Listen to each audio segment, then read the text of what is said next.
নারায়ণগঞ্জের সোনারগাঁয়ে শুরু হয়েছে শত বছরের পুরনো ঐতিহ্যবাহী বউ মেলা। পয়লা বৈশাখ থেকে শুরু হওয়া এই মেলা চলবে টানা ৩ দিন।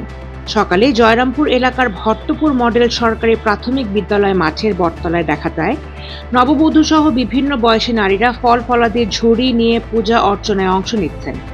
সঙ্গে ছিলেন সনাতনী কুমারী নারীরাও।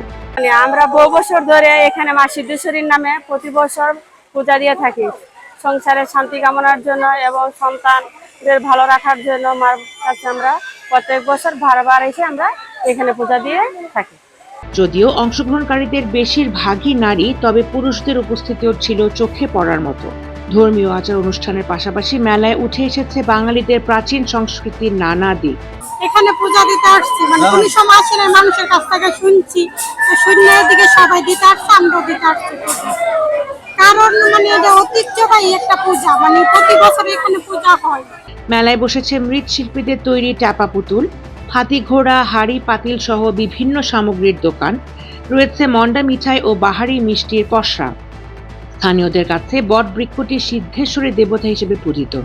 আমরা এখানে সবাই পুজো দিতে আসি। বছরের প্রথম দিন আমরা সবাই একসাথে নতুন জামা কাপড় পরে এখানে পুজো দিতে আসি। এখানে মা কালীর অপর নাম সিদ্ধেশ্বরী, উনি এখানে যে এই বট গাছটা হয়েছে তারপর থেকে আমরা এখানে পুজো দিই আর কি।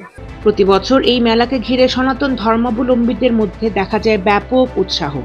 আয়োজকদের মতে শত বছরের ঐতিহ্য ধরে রাখতে এবং সাম্প্রদায়িক সম্প্রীতি বজায় রাখতেই এই মেলার আয়োজন করা হয়ে থাকে।